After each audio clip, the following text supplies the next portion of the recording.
Hello there besties, and here we go with another Vader video, but this one will have a twist to it. To begin with, for those of you who haven't seen the 12th issue of the 2015 Star Wars comics, it's very appropriate to see that canonically non-Force users can still ignite lightsabers. Who did this? Well, let us start with this episode right now. For the purposes of time, we will begin with the rescue mission of Luke Skywalker. In fact, he was held captive by Grakkus the Hutt and forced to fight as a sort of a gladiator in a battle arena. What Luke wasn't aware of, however, was that a secret agent of the Empire had befriended him just so that he could get close.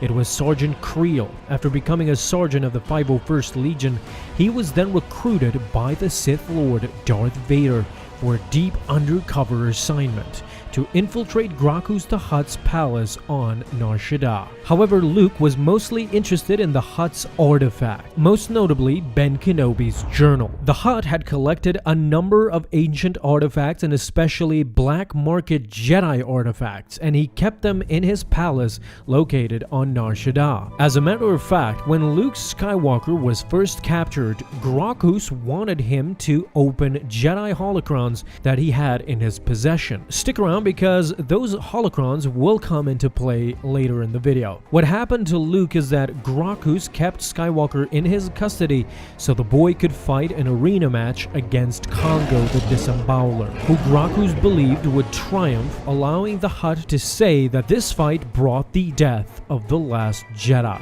It is during this time that Creel approached Luke as means of becoming his fighting teacher, pretending and gaining information on the young pilot to report back to Vader. However, he never learned the pilot's name, only that he was on a path of greatness. Now, our band of heroes come into play. They jump on the mission to save young Luke Skywalker. In fact, as a last resort, Han, Leia, and Chewbacca are provided with lightsabers by R2-D2. In my opinion, the artists and the writers wanted this to resemble a minor aspect of the arena battle on Geonosis. As we move on, our band of heroes eventually saved Luke. He in fact escaped from the clutches of Creel as the sergeant had him pegged and was about to take him to Vader. However, at that moment, Grakkus grabbed Creel by the throat and threatened to kill him. Luke took this chance to escape, and Creel, infuriated by this, ignited his lightsaber and disabled Grakkus' legs to capture him together with his squad. He then presented himself before his master, Lord Vader. All of the artifacts were now seized by the Empire and at the hands of Vader.